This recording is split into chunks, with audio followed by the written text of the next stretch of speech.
Hello, everybody. Welcome back for you listeners, and for those of you just joining us, welcome. You have become a part of a small but regular movement called Average Joe. Let's talk about it. Today, we're going to jump into something that's near and dear to my heart as a veteran and a retired service member, and that's the 1% of the folks out there who feel it is in their best interest to serve, whether that be because they're patriots through and through. They bleed red, white, and blue type of thing. It's in their family history. Maybe it's something that they're dedicated to and they grew up around. And this episode isn't just for those who serve. And when I say those who serve, I mean first responders. I mean anybody who puts on a uniform and does a public service or some type of government work where they're supporting our country as a whole. You can look at that several different ways, but today we're just going to be talking about what it means to serve and the stuff you only get when you serve, right? Or have lived around it. It's one of those things where, it's not a members only type of thing, because families and loved ones, friends, neighbors, and people who are impacted through and through, they're touched by it. And I think it's important to shed some light on those folks who are going out there raising their hand and answering the call of duty. We want to be able to celebrate folks who do those things and do it in a way that isn't over the top, because most of us out there, we're humble about it. We don't know what to say when somebody thanks us for our service. And, God knows 24 years of being in the Navy, I think it took me about 3/4 of that to try to figure out a way to show how grateful I am for the support that I'm given from the people back home that I'm serving overseas for. And my answer became, "We can't do it without you," which kind of seems kind of meh, to evolving into "Thank you for your support." And I think that's primarily where I'd like to go in the show today, is just to, understand who those people are that are around us, that support us, but at the same time, kind of shed a spotlight on the type of people that do those things where, they run towards danger in support of those who, don't have it in them to also run towards danger, right? To shielding the innocent and to protecting our country and the people that live in it as a whole. So let's jump right in. I'm Chris. This is Average Joe. Let's talk about it. Today's episode is going to be a little lighter than the past couple episodes. I think we were getting on some serious topics, and I like to think that there's two sides to every story when it comes to those things. When I talk about certain things, it's always from my point of view and from my life experience, and I like to think that I'm open-minded enough to understand both sides of it. So I try to speak in terms where, if I'm not living it, or if I've only been touched by it a small portion and it hasn't impacted me, there's somebody out there that probably has been impacted, far greater. So we're going to talk about the stuff that only makes sense if you served or lived close to somebody who has, and even then, it's tough. I know I can say that whenever I would come home from a deployment, or there was some cultural changes going on back home that I had needed to catch up on. There's this thing that we call compartmentalization, where we kind of leave all that stuff behind when we go overseas, because it's tough to leave your family. It's tough to leave the ones that you love behind, not knowing if you're going to make it back to them. And folks that serve, especially, Marines and boots on the ground type of people, infantry, I got to give it up to them, because, I didn't have to deal with anything like that. I was lucky enough to get into a job that allowed me to see everything from above as a flight crewman. And, I did see a lot of lot of things that did impact me from the air, watching things, transpire down below, and making sure that our soldiers and sailors that were serving on the ground were not in harm's way, or at least mitigate most of the things that could put them in that way. So, but going back to what you leave, and as opposed to what you come back to, and then your mindset when you do come back there, it's a different life that you're living outside of your home and outside of the country. And a lot of people don't understand that. I think husbands and wives of service members and husbands and wives of first responders, they understand because they get to hear the stories, and I feel like they're directly impacted because they've got to be the sounding board for us when we come back, whether it's from a brutal shift as an EMS or a firefighter or a policeman, any kind of law enforcement, that sort of thing. And then for us that, serve overseas, that come back after 6 months or however long some of us deploy for at a time, we've got to be able to unload. And luckily, some of us out there are, in relationships. We have, a significant other and somebody that's going to be there for us to be able to absorb some of that. So that's definitely good to have. Those, I think, are the people that I think we can say that they're part of that membership. They're part of that fold of understanding a little bit more than an everyday civilian does of the jobs that we do out there. This isn't about excluding anyone just because they do or do not know somebody or live with somebody or served or not served it. That's not why we're here. For me, I think this episode is more for a little bit of both, right? So it's educational for folks who aren't a part of that lifestyle. And then maybe it's something familiar to those of us who have been there, done that sort of thing, right? So through and through, we're talking about the stuff that only makes sense if you served or lived close to somebody who has. So that's the educational part for those who haven't. And then, you got to understand that there's a whole side of service life that you never see on recruiting posters. So if you have never had the opportunity to, attempt to serve, sign up, you go for one enlistment, go out there and serve your however many years until retirement, made a career of it.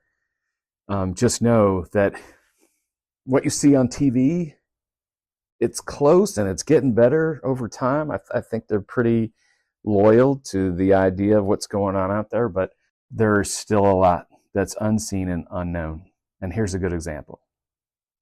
So in the news, the past couple of months, it's all about, counter drug interdiction and stopping, Venezuela from shipping, mad amounts of fentanyl or any kind of drugs for that matter over here into the U.S.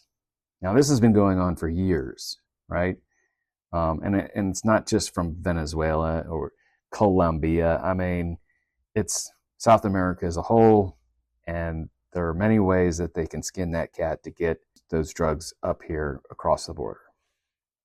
Now, the one way that is common to most people that they understand, just because if they're not a part of it, but they watch movies and documentaries and they watch the Discovery Channel and the History Channel, they're gonna get some good idea of what's actually going on out there. But let's speak to the topic in front of us, right? These days, what's currently happening. So you get a bunch of folks in a boat and you pile the drugs on as much as you can, and they're either taking it to or bringing it from a mothership, so to speak, right? A larger boat that can carry that weight and go unnoticed. But the fast boats are the ones that have the 4 motors, and you can pile them in there, and they can go up to 50, 60 knots depending on the weight. And then of course you've got the folks that are running the boats themselves. So we're out there and we are, for a lack of a better term, we are blowing them to smithereens, right? Drone strikes whatever kind of strikes they're utilizing to do that. And while that's all well and good, and it depends on what side of the fence you sit, or if you sit on it, doesn't matter. What I do know from my experience is that the way we used to do it is that we would track a boat and we would follow it until we could get the Coast Guard coordinates to send either an H-60 with crew members on board that were tactical, or we would, in conjunction with a destroyer and a cutter, they would both come out and they would intercept. Now, if they needed the boat to stop, they would fire warning shots. They would be over the loudspeaker yelling at them. They would be following them for long distances in the helicopter, speaking Spanish to them, trying to coerce them into stopping so they can be boarded. Well, of course, they're not going to stop. So what do? Well, what I've witnessed us doing is shooting out motors, right? Rendering their vessel incapable of movement, right? And to the point where they're dead in the water. And now we can just circle around them and wait for the proper authorities to take control of the situation. And then we go about our business for the rest of the day. So what's been happening is those military operations have evolved as far as how they execute them. And it appears that we have gone from one side of the spectrum to the extreme other side of the spectrum as far as how we're going to do that. Now, keep in mind that if you're one of those people that says, hey, you know what, it is completely all right to blow those folks up and all them drugs, it's not a big deal, they were doing bad things, then understand this. The people that are in those boats, the people that are flying the planes that deliver the drugs from South America to Central America, or even somewhere in the lower 48, right? However they do it, I can tell you this for sure, that not every one of them is a hardened criminal. Not every one of them is part of the cartel. A lot of the folks that are out there running these drugs are mules that are coerced by the cartel, who have family members that are, taken hostage, or there's threat to life. So think about it. If you're a dad and you live in a country where drugs are prevalent and that's their number one export, and it's just lawlessness, and the cartel comes in, grabs your family up, points a gun to their head, and says, hey, you're going to go and do this and this, this and this for us until we tell you otherwise. So whether that be flying a Cessna with some kilos of cocaine, or jumping in a semi-submersible, or a submarine, or a go-fast boat, any of those things, right? Because it keeps the actual cartel members clean from getting picked up by the authorities. So because that's not really happening anymore, and they just end up blowing up boats as opposed to stopping them and seizing the drugs on board and taking people into custody, they are now taking possibly what could be innocent lives, right? Family members that are all, their sole purpose in life is to get their family out of harm's way any way they know how. And this is how they were told they could. Now, not to say that every single person that's in that boat is, in that situation. Some of them are cartel, right? They're going to have some kind of oversight. They're not just going to let these guys run away and do whatever they want, even though they have their families. But understand, there are two sides to every story. So when you shake your head at somebody crying about, innocent people getting blown up in a drug running boat, whether or not they know that's a fact, just know that it does happen.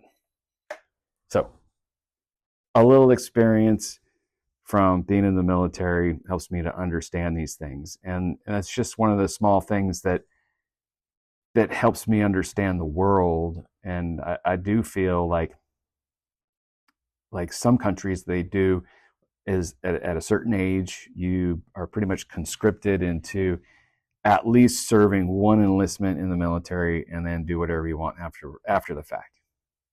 So I think it's a good experience. If you choose not to take that experience, that's your choice. Some of us weren't meant to do that. Some of us, God has other plans for us. So no judgment there, but just understand there are definitely two sides to every story. All right, so enough of that, right? That's a little bit, that's about as political as I'm going to make it. All right, so back to understanding, a recruiting poster is just an advertisement to get young folks in, just like everything else. It's marketing, right? If you do this, you could be amazing. I mean, have you seen some of the commercials, right? And it's definitely not as cracked up to be as they make it, right? So marketing's everything, and you got to get the right type of people into the military who are going to make those commitments and actually be a good fit. There is a shared understanding once you're in between the people that serve together. And once you're there, I can say I went to boot camp twice, once as a recruit and once as what they call a recruit commander, which is basically a drill sergeant for the Navy. And I can tell you both situations, I can understand kind of like a cultish vibe that it feels like there. I mean, if you think about it, anything that's large enough that breaks you down and builds you back up to look exactly the same, to walk exactly the same, to dress exactly the same, and to understand exactly the same. That's kind of what a cult is. I'm not saying the military is one, but I will say the military is a band or a cadre of personnel who, for the most part, are like-minded, right? Like I said in the beginning, patriots bleed red, or red, white, and blue, but they understand that there's a higher purpose than them to go do the things that they're about to do, and they have no idea. They have no idea what they're going to be doing when they sign the paperwork at the recruiter's office. They go to the entrance station, where they do the testing and determine, hey, what's your job going to be? And then moving on to the next thing, which is, obviously getting ready for boot camp. You go in and that's where you're indoctrinated. And then from there, you're sent to your first command, and that's where the real fun begins. Of course, you go to school before that for whatever your job is, but it's one of those things where you're hopping from place to place throughout the country before you even make it to your permanent duty station, which in itself is funny because it's not even your permanent duty station if you plan on staying in more than one enlistment. I know that I've moved, I think, 7, 8, 9 times in 24 years. So, it happens. And actually, I take that back. I didn't move 7, 8, 9 times, but I think I went from several different commands in one area. So I was never in the same place more than 3 to 4 years at a time. We understand what it's like to detach ourselves. And I think that's one of the things you learn when you're in the military or you're in a service community where you have to understand that whatever you're doing at that time is temporary. Your relationships feel temporary because you get to know those folks. You're with them day in and day out for deployments and everything else. You work with them. I think deployments is really where the bonds happen, especially in the air community, because if you're flying, for us, we had a crew of, 11, 12 to 16 people, and we went everywhere together. And it was horrible. It was like herding cats all the time. Where's such and such? We got to go. It's always waiting on somebody. And ain't no lie, but you ladies, you're the worst. I mean, I started with one. She must have been getting dressed up for every single mission we went out. We were wearing the same uniform all the time. We were wearing flight suits. I mean, why are you doing your hair? Why are you doing your makeup? But anyway, that's besides the point. But see, that's some of the things that you deal with, and it's not like you only deal with it there in the military. These are things that are pretty common here too. But when you're stuck with a small group of people in confined space for long periods of time, it can be frustrating. But we learn to laugh and have fun and prank each other. We've got some good ones, and I won't get into that, but I will definitely say if you're not having fun while you're deployed in the military or trying to figure out what your outlet is as a first responder having to deal with trauma, you're going to go insane. That's all there is to it, because your solitude, not just externally in the job that you have or your surroundings, but your solitude inside of your head, this compartmentalization that's happening. But we need it. That's a shared understanding for sure. Everybody who's been in the military or any kind of service community long enough understands that you can't always be bringing that stuff home with you. Some things you can't even talk about for security reasons. So there's a lot there. I mean, there's a bunch of stuff packed into your tiny little brain, and what are you going to do with it? So what do? We go out, we party, we drink, we get stupid. Some folks get arrested. Others try to break into the wrong hotel rooms and has to, get picked up by shore police. No names, but things happen, and they're learning experiences. So when you see a couple of service members who've never met each other in their entire lives hit it off, then you have a better understanding what the military's like. There's something that goes unspoken to military service members, veterans, retirees, and I'm sure it's the same way with first responders as well. Right? We're all brothers and sisters in arms, and in other ways. So very little explanation needed between folks who've served, and then trust is formed quite quickly. It doesn't take much.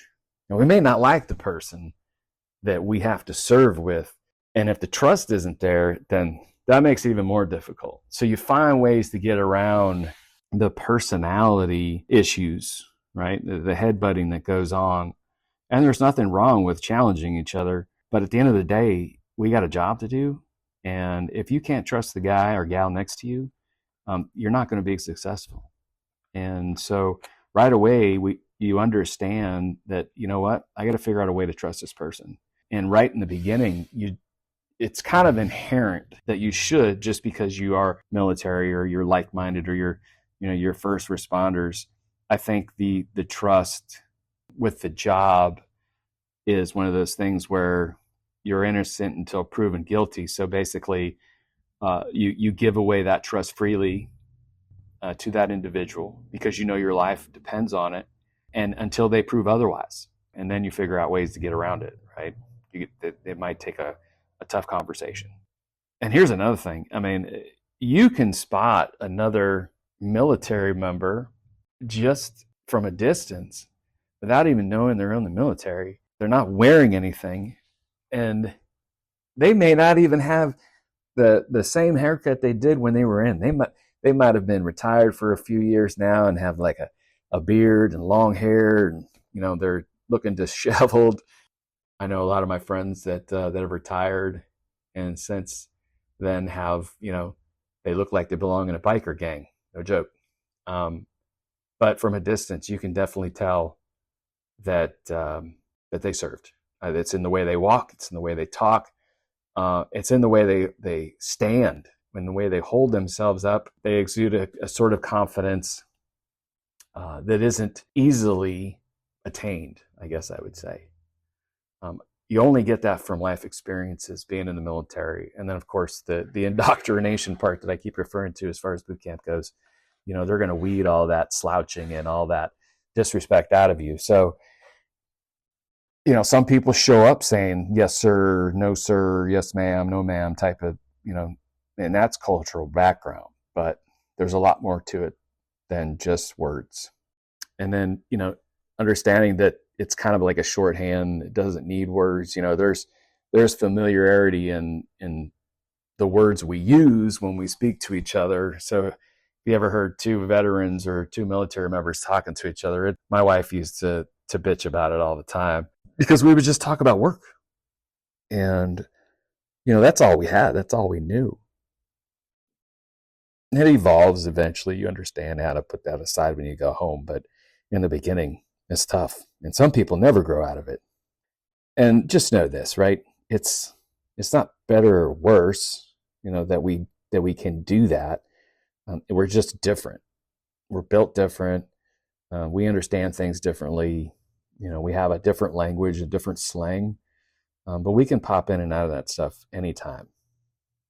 Now, you talk about pranking people and doing some things to keep it light, to keep it funny, to brush some of that seriousness off when you are serving in a combat situation, or you're in a place where it feels like you got to be serious all the time. We get a lot of that dark humor out there on our own with each other. And if you think about the melting pot of people that are in the military and that are in the armed services and the first responders, even here back home, it goes without saying, and you hear it all the time, right? There's no race in these services, right? We all wear the same uniform, and we all bleed for the same country. And so that's important to understand when we start talking about the kind of humor that we adapt while we're in. It's a culmination of everything. We are brutal to each other, and we talk mad shit, and almost to the point where guys are ganging up on maybe one guy, but the next day that guy is ganging up on another guy with the rest of them. So everybody gets their lashings, but over time, it's like it scars over. All those little wounds that you would get, you think about now as you're older. I think everybody was bullied in school. I know I was, but it wasn't all the time. It was just one of those things. I feel like it was I wouldn't call it a rite of passage, but I would definitely say it's a part of life. There are mean people out there, or they're just mean spirited. Maybe they're not mean. Who knows? I ain't gonna make excuses for them, but I will say that everybody's got a little bit of that in their life. So I think we draw on that from time to time, coupled with our cynicism and our sarcasm and that dark humor. Inappropriate jokes. And I go so far as to say it's like, everybody is racist against each other because, we don't do it because we're trying to hurt one another. We don't say those things because we want to get a rise out of one another, or that we're hurtful or we're hateful. None of that comes into play because we're all still living the same lives together. But we can talk like that with one another without promoting it. And it's not, taking yourself so serious that you're afraid to talk to somebody from a different background and from a different culture. That's not a way to live. And when you're in the military, it's definitely not how you bond together. And some people might say, "Oh, that's crazy. Why do you guys act like that with each other? That's detrimental to good order and discipline." But it's not. We're kind of doing it on our own time. So then when the real shit hits the fan, guess who's got my back? It's the guy that knows that I'm going to be open about everything, and that garners the trust. I'm out there.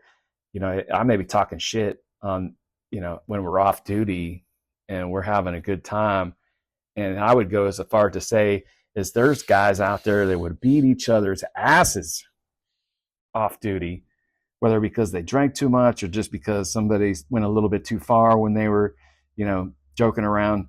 But at the end of the day, at the end of all of it, they pick each other up, pat each other on the back, shake hands, hug, do whatever people do, and move on. One of the things in the Chiefs mess was huge was You can disagree with each other inside the Chiefs mess all you want. And I mean, you can throw down, and I've seen some words flying in the Chiefs mess. And that's one of those places where, decisions are made uh, for our younger guys, our younger enlisted guys. Right. But the saying is, you can do everything that you want to do, and you can say whatever you want to say behind that door. The moment you walk out, everybody has got to be on the same page. And so, and that's just the way it is. It's a calm understanding that even though things get heated, they'll smooth out because it's for the greater good and for the right of the people that you serve. So if you hear some military folks joking with each other and you don't get it, that's okay. We do. If you hear, us joking and calling each other names and you're appalled, that's okay too. You shouldn't be offended for someone else, right? You allow them to be offended if they feel that that's what they want to be offended by. And in the military, you can't be offended by anything. Now, I'm not going to go and say that, hey, racism and discrimination and all that kind of stuff are tolerated, because by no means they are not. In fact, I was what they were called part of the command manage equal opportunity team, where we would take surveys to find out if there was sexual harassment or assault or racism or discrimination within the ranks. And the folks that were offended by it and maybe didn't say anything were given an opportunity to report on it and to understand that they had resources to do so. So all that saying is just what we do behind closed doors. If it's an issue, usually we like to bring it up to one another. It's so simple just to straight up say, hey man, I don't appreciate that. I don't ever want to hear that come from your mouth again. And then you're done with it. But if you let it just fester in you, then yes, that's when things can turn bad, right? And you should know your audience, right? Sometimes military members, we don't know our audience very well. And so when we're out in public and we're talking like that the way we do, we usually don't hold back until somebody says, hey, whoa, understand where we're at, what your surroundings are. Oh, yes, sir. Sorry, sir. So if our laughter shows up at weird moments, just brush it off. It's might be something that's between just us, but that's okay. So all that being said, dark humor isn't the lack of empathy by any means. It's how we release the pressure, right? I was talking about the outlets, and that's one of them. So we got long shifts, weird time, and normalized chaos. Losing track of time is one of those things where, especially if you're deployed overseas and you don't know what's going on back home. And back in the day before Wi-Fi and everything else, where we're connected all the time, I remember my first couple of deployments, I was using dial-up. I believe I used a telephone to find out that my baby girl had been born when I was 6 hours ahead. What else? The TV was the only thing that you would get news from, and that's how I witnessed the Twin Towers fall. I was overseas during that time too. And oh, by the way, my daughter was born and 9/11 happened both while I was forward deployed. So I definitely came back to a totally different world that I left. And just so you have some context to understand, what military life is like, that's just a small snippet of, somebody's life being changed forever. So things that we deal with, right? That's one of them. Losing track of time to the point where, you don't know. I mean, you have to understand, if you're overseas, that time doesn't even matter. Time isn't even a thing. You wake up, you're on a schedule, you go do what you need to do. you're done, you find some time in between to relax, to unwind, to, I guess, try to understand what has happened.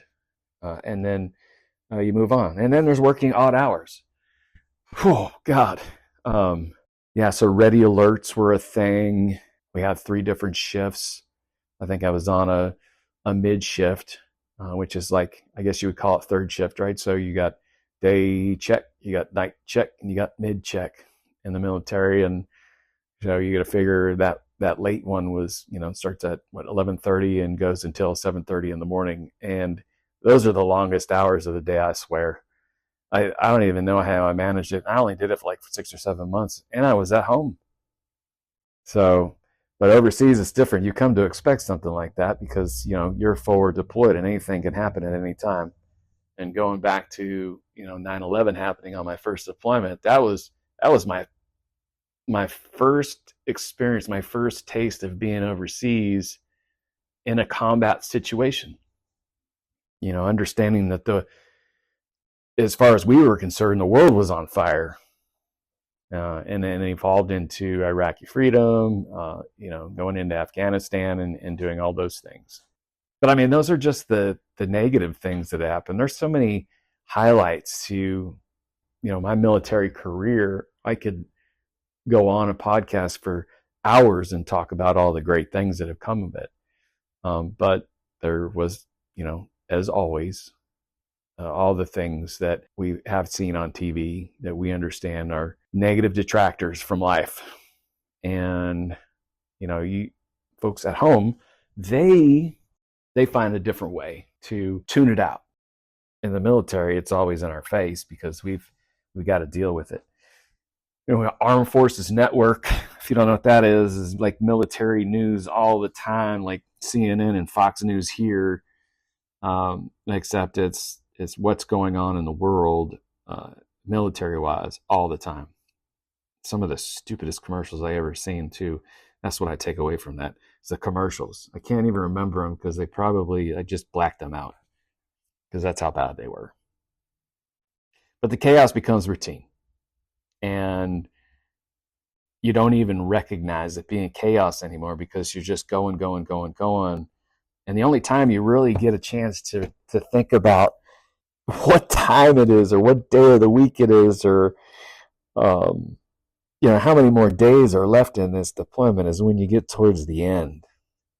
I tried to wait before I started my countdown clock, and unfortunately there are some people out there that had more time on their hands to put one on their computer desktops than I did, going out almost every day to go fly over the ocean or on the border of a lawless country, let's just put it that way, or flying over, combat zones where, we could have been shot out of the sky at any time, all those things. But I digress. I just wanted to make sure that, folks understood what that chaos is. And if there's any indication by the way that I describe it and how quickly I'm talking about it, that's a small snippet of military life.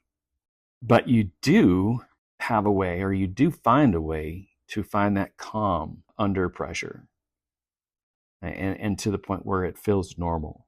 And it took me a while to get to that point, but I think I was probably into my second or third enlistment, probably my third or fourth overseas deployment as well. And things start to run together, these wars, they go on, and these combat situations, they continue to go on. Your mission seems to be the same all the time.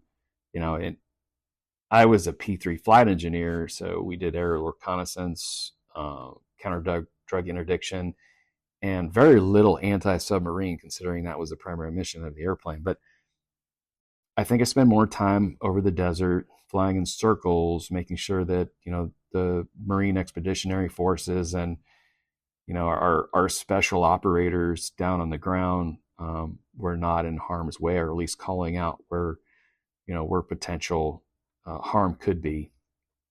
But after a while, you're numb to it. I mean, it just becomes a job, and you're just like, oh, yeah. The beginning is exciting. You don't know what you're doing with yourself. Your butthole puckers a little bit every now and then, when you're looking through the NVGs out the observer window of the airplane, and you can't tell if that's a firefight going on down on the ground, or it's, somebody shooting a missile at you. Those are the kind of things that you deal with. And at some point you're like, you know what? I don't care, because whatever is going to happen is going to happen. So I'm going to enjoy this part of it as much as I can, or just tune it out. And there's a little bit of both going on there. And most people panic when things go sideways. When I say most people, I don't want to call out civilians or regular people, but there are folks out there that aren't good under pressure. And I think in the military, not to say there's some folks out there that just, get twisted up and can't figure out their lives when, they get a little stress put on them. But I think that happens over time, and you can't get everybody in the military to be, 100% focused. But that's exactly what happens. When you think that, hey, you should be panicking for this situation, you're more engaged. The focus is real.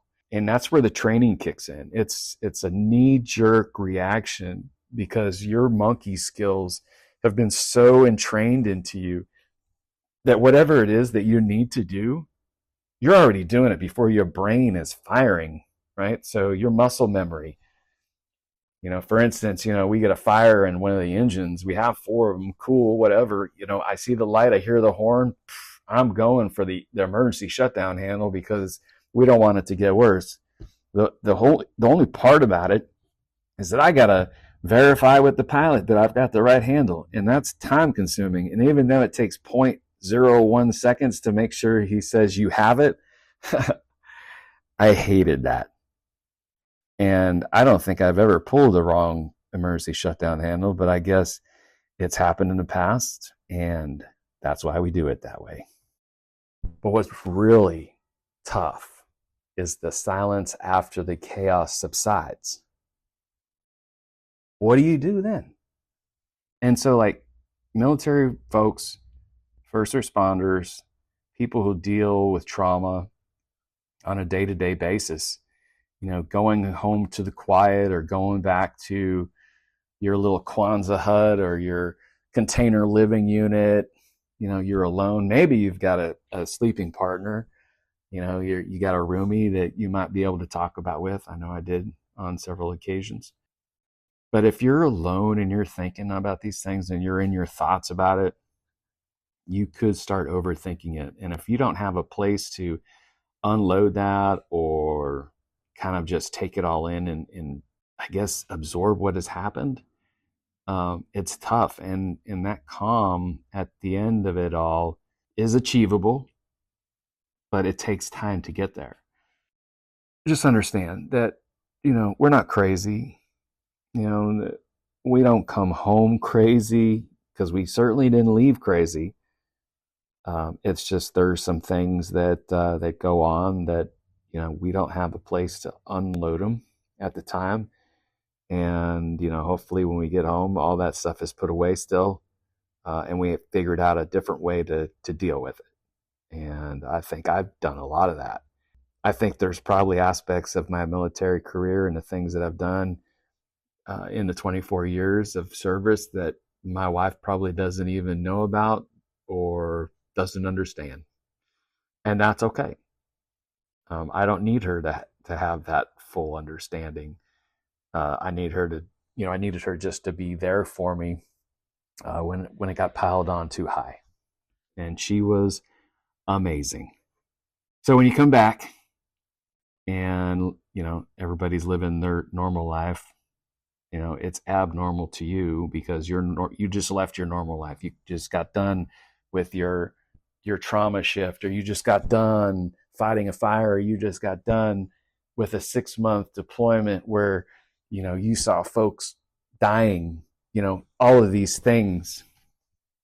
And it does become normal. You learn to compartmentalize it. You learn to set it aside, and then you move on. You go and you joke with your friends. You have a good time. You're all smiles, your laughs. You go home, you hug your loved ones.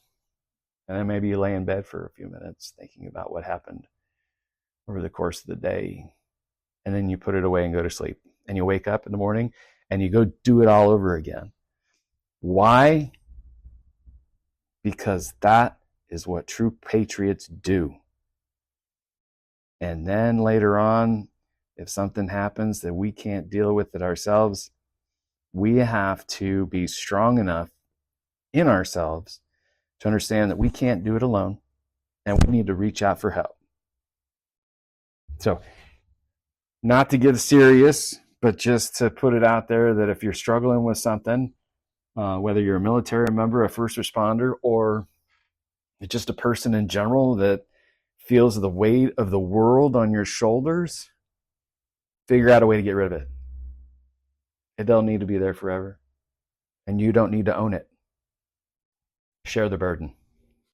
And at the end of the day, when that chaos becomes normal, right, that calm, it feels earned. And I know that phrase seems disjointed from what I just said, but I think it's important to understand that when you live a life like that, you're basically, breaking through those hurdles and those barriers to get to that calm, and you're fighting for it, right? So it's there, and yes, you earned it. So enjoy it. Now we're talking about camaraderie and joking, laughing, pranking each other. The brotherhood, the sisterhood, and how we build trust very fast. We got that shared discomfort, having to deal with these things together that creates that connection. And those things never go away.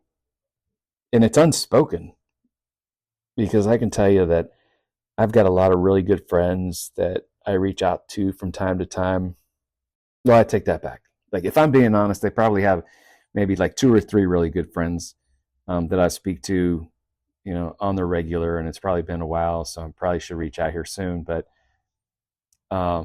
those people served with me. They understand those things, and it's definitely helpful to have those conversations. But I also have civilian friends that, I grew up with, that saw me leave and come back and maybe followed me throughout my career and stuck with me. Those true friends that you can always rely on for a good conversation that has nothing to do with the military. They're super interested in everything that you're doing, but they don't force it out of you. They, might ask you a question to kind of feel the water and say, what, do you want to talk about this? And if not, not a big deal, because if it's heavy and I don't want to give that to somebody who doesn't understand it, I might hang up from them and go talk to one of the guys that I serve with that maybe I haven't spoken to him in 10, 15 years. And that's the other part of it. You have this bond that never goes away. You could drift apart from somebody or serve with them for maybe 2 or 3 years in the beginning of your career, and then 20 years later you retire, you still haven't spoken to that person. You can call them up on the phone and start a conversation like it never stopped to begin with. So that's one of the good parts about it. And so there should be no question to why, bonds like that last, especially in the military. And, when I think my wife said it best the other day, trauma bonding is the other thing. So first responders out there, you guys who, live in the firehouse together, or you serve together, sitting next to each other, dispatching calls in a 911 call center. And for you law enforcement folks who, are working together out there on the streets, you know what I'm talking about. And so we don't necessarily need to stay close in order to stay connected, right? We achieve those bonds. Those bonds are always going to be with us. And I think that it's just an inherent thing that, that if you ever took a call from a fellow veteran that you haven't spoke to in forever, I haven't cleaned my phone out since my first phone. My contacts have always stayed with me, and 95% of them are military members that probably I haven't spoken to. And God, I don't know. Let's see, I've been retired for 5 years now, and I served 24, so we could say up to almost 30 years. And I bet you I could call one of them numbers and we could talk on the phone like it was nobody's business, just because we have shared experiences. So respect without contact, easily achieved. Some bonds don't need maintenance, and I think that's the way it should be. There should be no judgments. There should be no expectations. You should be there for your friends, the same way that you're there for your loved ones unconditionally, and that's it. Service shapes you without you even noticing. I can't even talk about it anymore. It's getting to the point where it's like it's a lot, and this episode probably should have been more than one episode, and I could probably do a whole podcast on just military and first responders, and maybe I will. Maybe the next season we'll work on that. So shaping you without noticing for these services, right? So how service, quietly changes your perspective for one thing. And we'll get into that when I have my one-on-one sit down with my son, as far as, perspective goes, and what our mindset is before we go in, what drew us to the military, what drew us to that first responder service, what kind of, where does this call of duty come from? And how does your perspective change, once you are part of that club that I feel is more exclusive than most, because I think it's a culture, right? In the beginning, I said it was like a cult. Well, think of cult as the first, I had to count on my fingers, first 4 letters of culture, right? So not necessarily a bad thing. Our patience, our humor, our boundaries are different because of that. Like I said, we got dark humor, and we can get into some detail, but I have a feeling it's going to come out later, as I grow more comfortable with this. There's good habits, there's bad habits, and I think one of the things that we'll touch on in future episodes is, what kind of habits did we take with us when we left the military? What kind of habits did we get rid of when we joined the military? And then the pros and cons of those things. And there's a lot, and it's different for everybody. Blind spots are another thing. You get so hyper focused on the mission that you sometimes forget about friends and family. And when you come home, you kind of bring that compartmentalism with you, and then forget. It was so difficult coming home after deployments to reintegrate myself into my family that, I would, it would go one of two directions. I would be either yelling at my kids and my wife, or they would be yelling at me because I wasn't involved enough. And that's the bad part of it, right? Those are the bad habits. But, you don't realize that you pick them up until those moments happen. And you're like, hey, wait a minute. I need to fix myself, or not necessarily fix myself, but I need to readjust to my environment. I'm no longer overseas. I'm no longer with this group of like-minded individuals. I'm home. I got to deliver. I got to deliver myself to my family and be a part of it.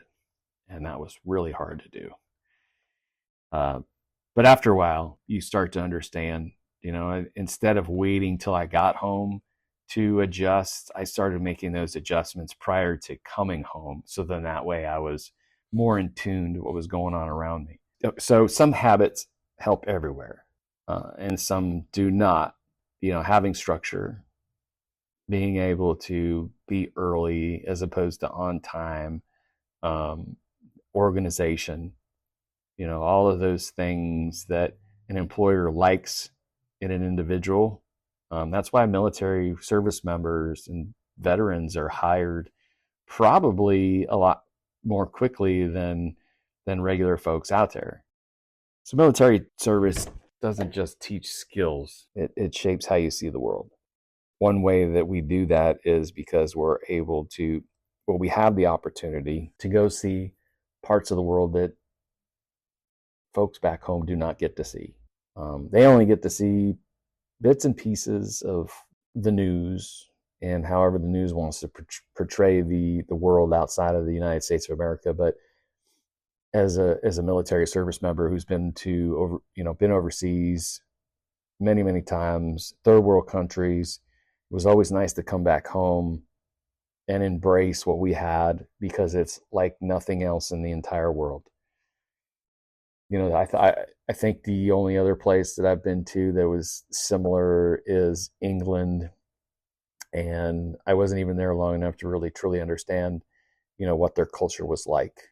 But I can tell you, it wasn't Djibouti, Africa, where kids on the street were, beating each other's asses over a bag of chips, where, some of the military members who would go outside the gates that would do that just to see them running down the street for fun.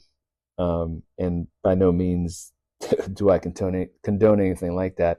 And they weren't a part of my cadre of personnel. I'll tell you that much. I don't know who these people were, these kids were, that thought it was going to be funny to do that. But the point is there's countries out there that don't have anything near as close to what we have as far as freedom and our liberties, and be able to, put warm food in our bellies and wake up in a soft bed every morning, things that we take for granted every single day. That's another reason why I think it's important for everybody to have an opportunity to serve in the armed forces, to get a chance to go overseas, to see how good they have it here.